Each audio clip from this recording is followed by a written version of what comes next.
तो हमारा जो कोर्स है वो है ऑर्गेनिक पॉलीमर केमिस्ट्री।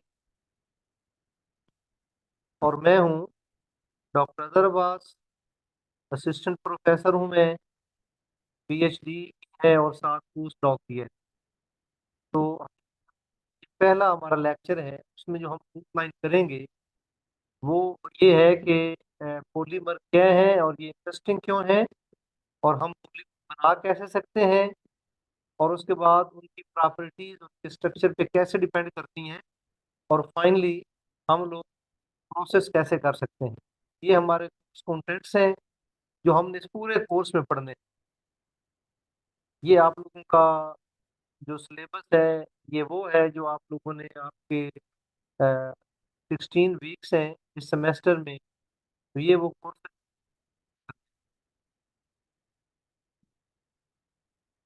उसके बाद ये है पॉलीमर साइंस जो है, ये आप लोगों ने कभी ऑब्जर्व किया होगा या देखा होगा। अगर नहीं देखा तो आप इस पे कोई वीडियो देख सकते हैं कि ये एक स्टंट मैन है। एक कैनन के थ्रू इस स्टंट मैन को जो है हवा में थ्रो किया जा रहा है, और जाहिर है ये बहुत बड़ा झटका लगता है।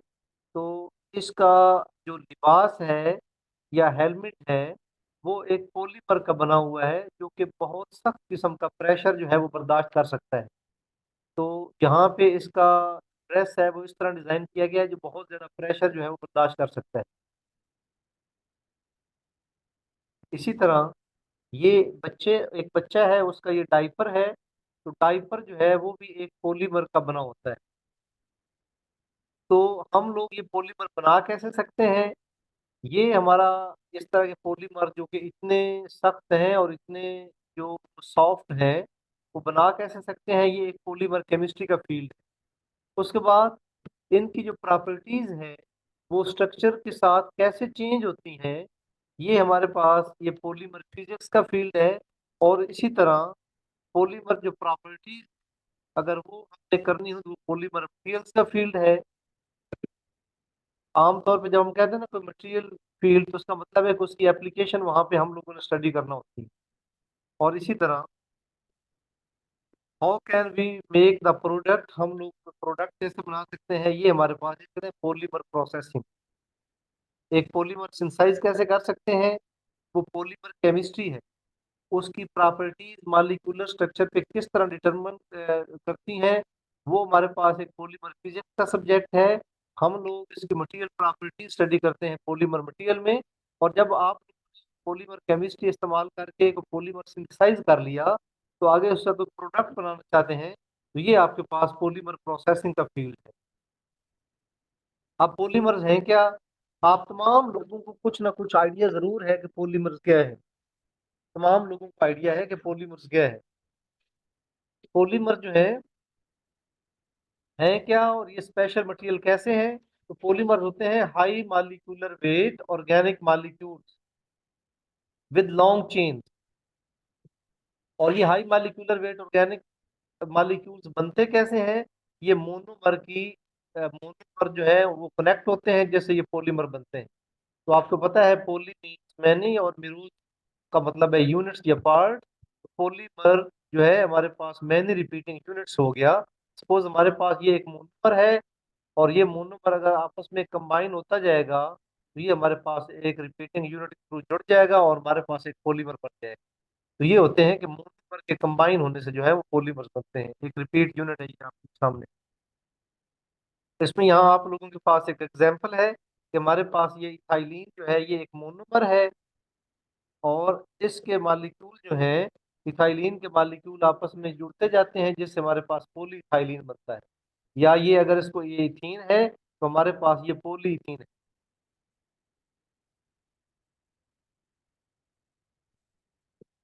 तो हमारे पास ये पॉली इथीन है। इसके अंदर जो है वो कौन से रिएक्शंस होते हैं ये तो हम बाद में देखेंगे, डिटेल में देखेंगे। लेकिन यहाँ सिर्फ इतना बताना चाहता हूँ कि ये मोनोमर के मिलने से पॉलीमर बनते हैं। जैसे इथीन एक मोनोमर है और इसके मिलने से जो है वो हमारे पास पॉलीमर बन गया है।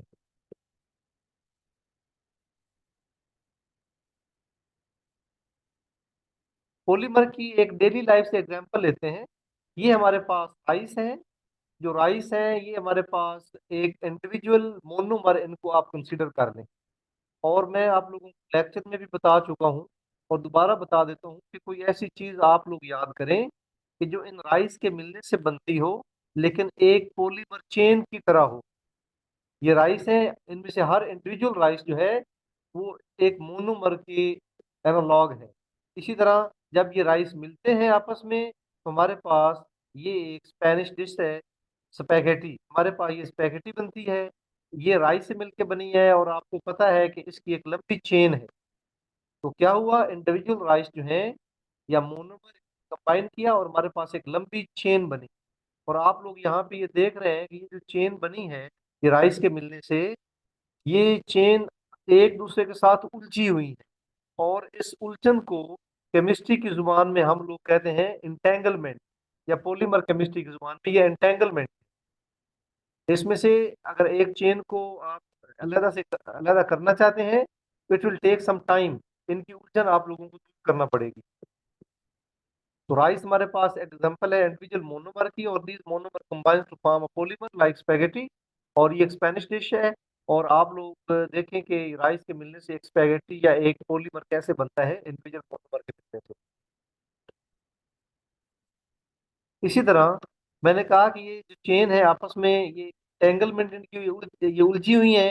इस एंटेंगलमेंट को हम एक्सक्यूज लोग मी। कहते हैं, इसको हम कहते हैं कि जब एंटेंगलमेंट होती है तो चेन की मोबिलिटी जो है वो रिड्यूस हो जाती है। सपोज आप इसको हीट करते हैं, अगर चेन एक दूसरे के साथ एंटेंगल्ड होंगी, उलझी हुई होंगी, तो हीट करने से चेन का मूव करना मुश्किल हो जाएगा, उनके आपस में उलझे होने की वजह से, एंटेंगलमेंट की वजह से। एक्सक्यूज मी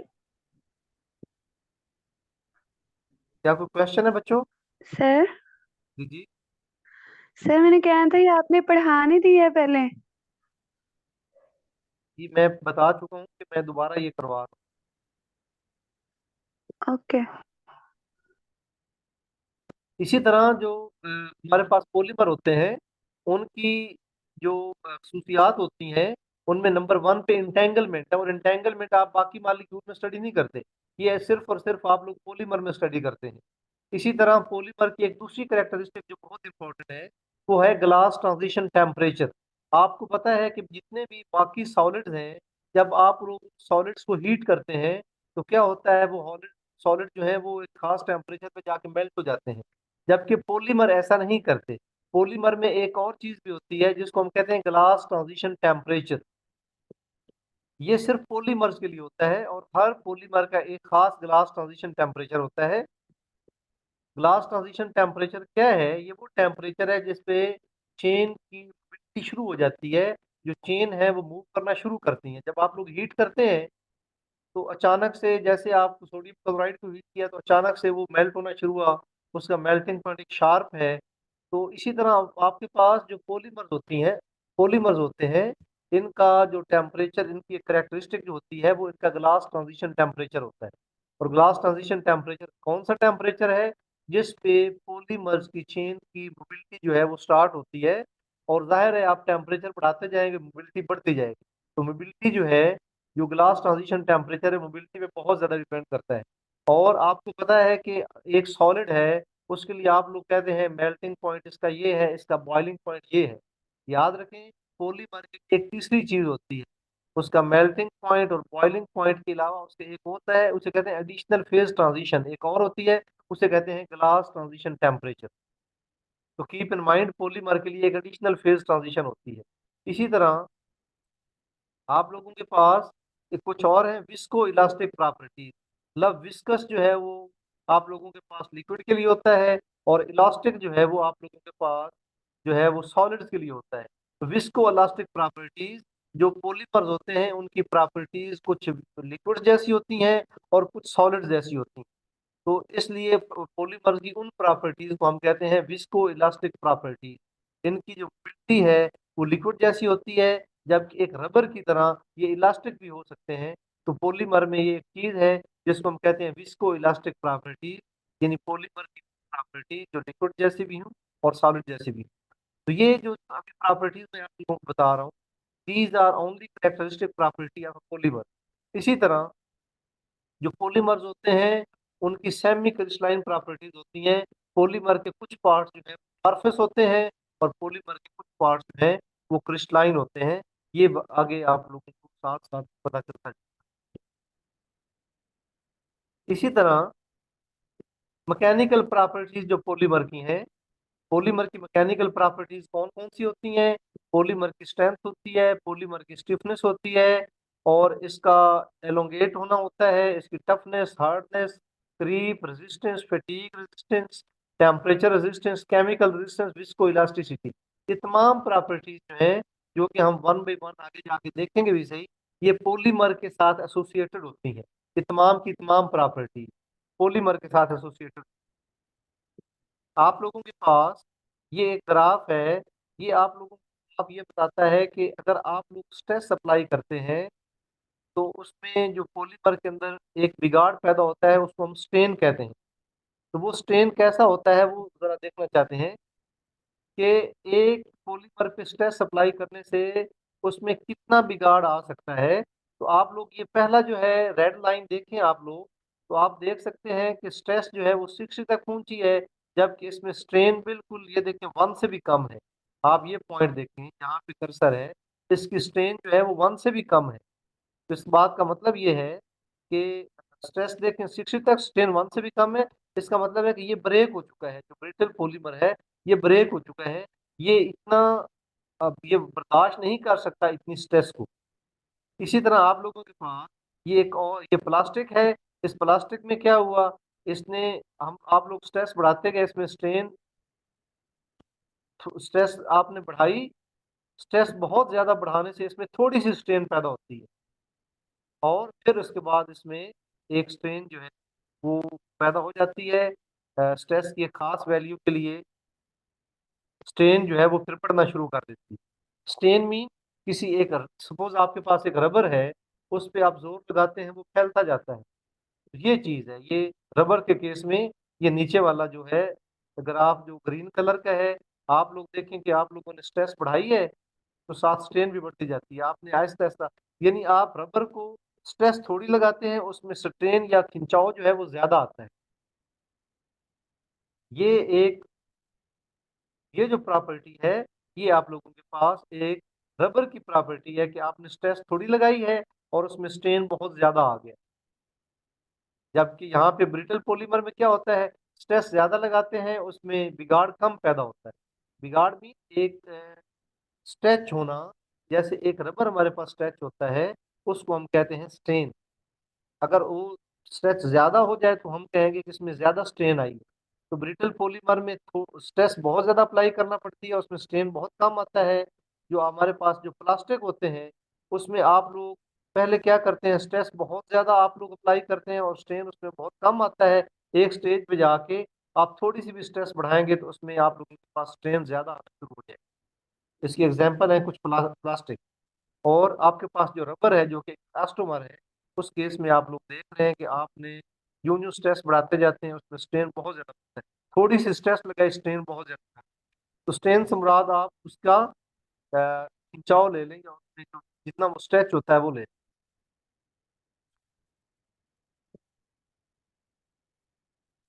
इसी तरह और कुछ प्रॉपर्टीज जो है, जो पॉलीमर है ये बहुत ज्यादा चीप है और आसानी से तैयार किए जा सकते हैं, और ये सिंपल पेट्रोकेमिकल से बनते हैं। जब आप ये पेट्रोलियम बना रहे होते हैं पेट्रोलियम रिफाइनरी में, उसके जो बाई प्रोडक्ट्स होते हैं उनसे आप लोग क्या करते हैं, उनसे आप लोग जो है वो बना सकते हैं पॉलीमर। तो इसका मतलब है रीन्यूएबल सोर्सेज से बनते हैं और लो टेम्परेचर भी बन सकते हैं। इसलिए आप लोग देख लें, आप अपने गांव में देखें या जहाँ भी आप रहते हैं, शहरों में जहाँ भी रहते हैं, जो ही घर से निकलते हैं एक कूड़ा करकट का ढेर नजर आता है, जिसमें आपको 70% प्लास्टिक नजर आता है। और ये जो प्लास्टिक है, आप लोगों को बता चुका हूँ, तो ये प्लास्टिक जो है ये इतना टॉक्सिक है कि ये अल्टीमेटली हमारी फूड चेन में चला जाता है। बारिश वगैरह का पानी जब आता है, ये प्लास्टिक टूट फूट का शिकार होता है, ये माइक्रो प्लास्टिक या नैनो प्लास्टिक में चेंज होता है और हमारी फूड चेन में चला जाता है। यानी इसके चीप होना और इसकी जो इजी मैन्युफैक्चरिंग है, उसकी वजह से, चूंकि आसानी से बना सकते हैं हम लोग, एक लो टेम्परेचर फिनिशेज है, ये इसकी प्रॉपर्टीज हैं। लेकिन हम लोगों ने इसका इस्तेमाल कैसा किया है कि हम लोग नेचर को बड़ी बेरहमी के साथ प्लास्टिक को नेचर के अंदर फैला रहे हैं। अच्छा, एक और जो प्लास्टिक की प्रॉपर्टी है वो ये है कि ये लाइट वेट मटेरियल होते हैं। अगर आप ग्लास की एक शीशे की एक बोतल लें मार्केट से तो उसका वजन तकरीबन 300 ग्राम होता है। लेकिन अगर प्लास्टिक की बोतल लें तो मुश्किल से उसका वजन जो है वो 30 ग्राम होता है। इसलिए प्लास्टिक के बारे में ये कहा गया है कि इसने नेचुरल मटेरियल को रिप्लेस किया है। पुराने वक्तों में आप लोगों को बता चुका हूँ कि केमिस्ट्री के हिसाब से अब तक 3 एजेस गुजरी हैं। नंबर 1 पे स्टोन एज, नंबर 2 पे जो है वो आयरन एज थी, और नंबर 3 पे हमारे पास जो है वो अब आती है प्लास्टिक एज। तो केमिस्ट्री के हिसाब से 3 तरह की ages, stone age, iron age और प्लास्टिक एज। तो अब हमारे पास जो चल रही है वो प्लास्टिक एज है। आपको मार्केट में आपको पता है कि लोहे की बनी हुई आयरन मेड जो चीजें होती हैं उनमें ये खामी होती है कि वो बहुत जल्दी उनमें रस्टिंग हो जाती है, जंग आलूद हो जाती है। जबकि जो लकड़ी की बनी हुई चीजें हैं नो डाउट मजबूत तो होती हैं, लेकिन उनको एक जगह से दूसरी जगह ट्रांसपोर्ट करना मुश्किल होता है। तो जो प्लास्टिक है उसने इन दोनों नेचुरल जो रिसोर्सेज हैं, जो आयरन है और जो लकड़ी है, उनको रिप्लेस किया है और उनमें मौजूद खामियों को दूर किया है। खामियों को की खामियों की वजह से उनको रिप्लेस किया है। आप लकड़ी की बनी हुई 30 चेयर जो हैं वो एक जगह से दूसरी जगह एट ए टाइम आप लोग नहीं ट्रांसपोर्ट कर सकते। लेकिन प्लास्टिक की बनी हुई चीजें जो कि लोहे जितनी मजबूत होती हैं वो आप एक जगह से दूसरी जगह बड़ी आसानी के साथ आप उनको ट्रांसपोर्ट कर सकते हैं। तो इसका मतलब ये है कि ना इनको लोहे की तरह जंग लगता है और ना ये लकड़ी की तरह हैवी होता है। लेकिन हमने प्लास्टिक के ये जो सिंपल एक सिंथेसिस है, जो कि लो टेम्परेचर सिंथेसिस है, जो कि रीन्यू सोर्सेज से हमारे पास प्लास्टिक बन जाता है, हमने इतनी बेरहमी से इस्तेमाल किया है उसको कि हम लोग नेचर को डिस्ट्रॉय कर रहे हैं। और वो प्लास्टिक जो है हमारी फूड चेन में आ जाता है, माइक्रो फार्म में या नैनो फार्म में, जिसकी वजह से वो हमें जो है वो हमारी हेल्थ को डिस्ट्रॉय करता है। तो ये एक बहुत बड़ी खामी है। तो ये जो बिगाड़ पैदा किया है ये इंसानों ने पैदा किया है, प्लास्टिक का इसमें कोई कसूर नहीं। अच्छा, लेकिन अब ये है कि अब ये आ तो चुका है। अब इसको हम तो इंसान तो अपनी वो नेचर छोड़ नहीं रहे। तो क्या कोई इसका अल्टरनेट है कि हम कोई ऐसा प्लास्टिक बनाए जो खुद ब खुद टूट फूट का शिकार हो जाए? तो ये लिखा है कि जो प्लास्टिक है उनकी जो प्रोसेसिबिलिटी है, ये मोल्डेबल है, क्यूरेबल है, 3D प्रिंटेबल है। आज आजकल ऐसे प्लास्टिक आ रहे हैं। तो अब कोई ऐसा प्लास्टिक जो हम बनाएं और वो बायोडिग्रेडेबल प्लास्टिक बने, खुद ब खुद टूट का शिकार हो जाए। हम बेशक उसको बाहर फेंक के वो टूट फूट का शिकार हो जाए। साइंटिस्ट ने ये सोचना शुरू कर दिया है कि इंसानों ने तो इस काम से बाज आना नहीं है कि वो प्लास्टिक को पानी में ना फेंकें या वो गार्बेज में ना फेंकें और हमारी फूड चेन में वो ना जाए। इंसानों ने इस चीज से बाज आना नहीं है। तो साइंटिस्ट ने उसका अल्टरनेट सोचने की कोशिश की है तो कोई ऐसा प्लास्टिक बनाए जो बायोडिग्रेड, जो खुद वो खुद आसानी से टूटता रहे। तो उसकी एग्जाम्पल जो है वो है जी पॉलीलैक्टेट प्लास्टिक। ये पॉलीलैक्टेट प्लास्टिक है जो बायोडिग्रेडेबल है। अगर एक जमाने में बहुत सारी चीजें इसकी बनती हुई मार्केट में आ गई तो फिर हमें आसानी हो जाएगी और बड़ी आसानी के साथ हम जो है जो प्लास्टिक फेंकेंगे भी वो भी टूट फूट का शिकार हो जाएगा। उसके बाद हमारे पास एप्लीकेशंस हैं प्लास्टिक की, कौन कौन सी हैं? पैकेजिंग मटेरियल है प्लास्टिक का बना होता है, ऑर्गेनिक, हमारे पास ये इलेक्ट्रॉनिक्स है। आजकल आपको पता है कि जो सोलर पैनल आ रहे हैं मार्केट में वो ग्लास मटेरियल के बने होते हैं। कोई भी पत्थर मार तोड़ सकता है और उसका भी एक जगह से दूसरी जगह मुश्किल होता है।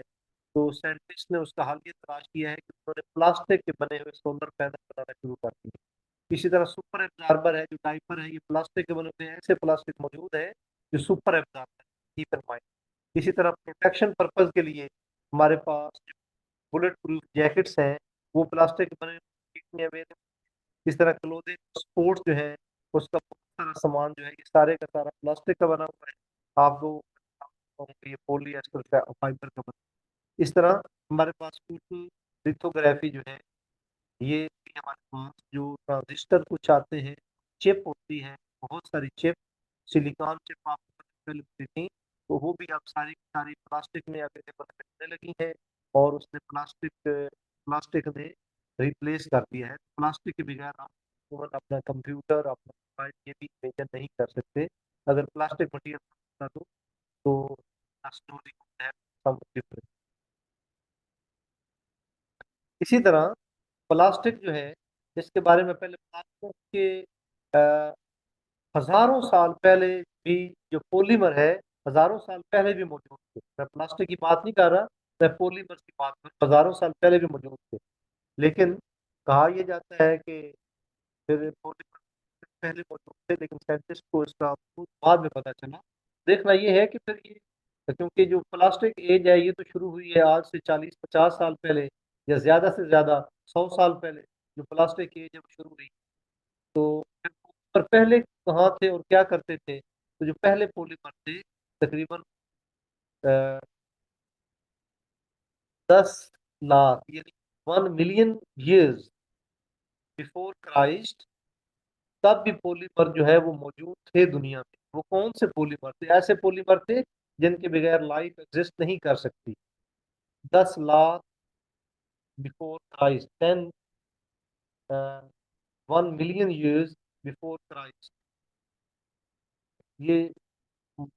और से आपको पता है कि जब इंसान जो है या कोई भी ऑर्गेनिज्म जब दुनिया में बना, अपने साथ वो पॉलीमर भी लाया। पॉलीमर तब से ही शुरू है जब से एक ऑर्गेनिज्म दुनिया में मौजूद है, क्योंकि पॉलीमर के बगैर लाइफ पॉसिबल नहीं है। तो कौन सा पॉलीमर ऐसा है?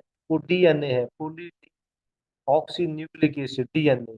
आपको पता है इसमें भी बेसेस जुड़ी होती हैं और ये भी एक पॉलीमर है। इसी तरह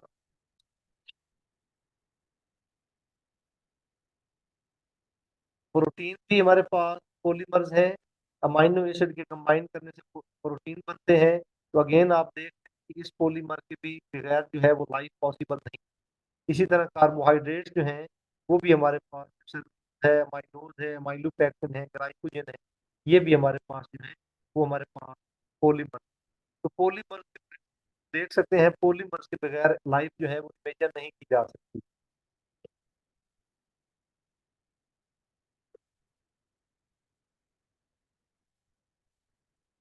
इसी तरह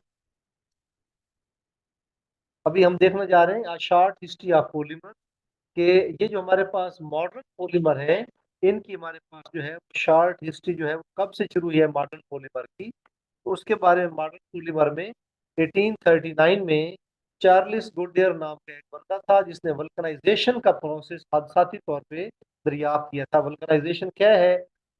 जो आप लोगों को पता है, व्हेन वी कट ट्रीज, जब हम प्लांट्स वगैरह की ट्रीज वगैरह काटते हैं तो वहाँ हमारे पास हमारे पास एक गम सी निकलती है, एक रबर सा निकलता है, एक गम निकलती है। वो गम जो है दरअसल वो पॉलीमर होते हैं गम। उस गम के अंदर या उसके अंदर अचानक से जब सल्फर गिर गया तो वो हार्ड हो गया। ये हादसाती तौर पे चार्ल्स गोडेयर से ये हादसा हादसा हुआ कि जो रबर है, जो नेचुरल रबर है, उसके अंदर उससे सल्फर जब गिर गया तो वो रबर जो है वो सॉफ्ट होना शुरू हो गया। वल्कनाइजेशन जो है एक ऐसा केमिकल प्रोसेस है by which the physical properties of natural और सिंथेटिक रबर आर इम्प्रूव। आप उसमें सल्फर डालते हैं नेचुरल रबर में या सिंथेटिक रबर में, तो जो प्रॉपर्टीज हैं एक प्लास्टिक की वो इम्प्रूव हो जाती हैं। वो रबर और सल्फर को हीट करने से होता है। ये आपके पास एक नेचुरल रबर है। इस नेचुरल रबर की तरह सल्फर सल्फर जब गिरता है तो इसकी आपस में क्रॉस लिंकिंग शुरू हो जाती है, और क्रॉस लिंकिंग की वजह से वो रबर जो है वो हार्ड होना शुरू हो जाता है। तो ये एक बड़ी इंटरेस्टिंग चीज देखी गई। पहले ऐसा नहीं होता था, पहले इस तरह की क्रॉस लिंकिंग नहीं होती थी।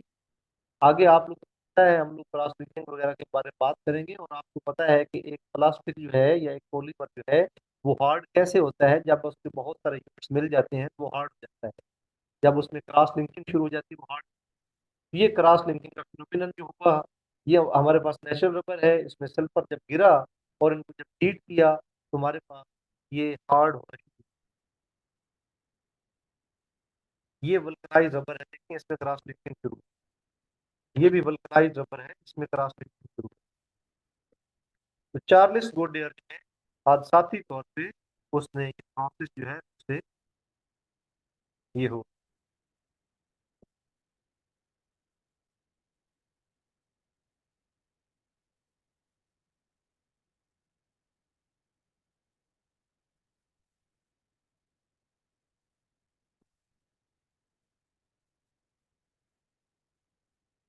तो देखें, अच्छा आप लोग मीटिंग दोबारा ज्वाइन करेंगे जब ये मीटिंग खत्म होती है तो आप दोबारा ज्वाइन करेंगे।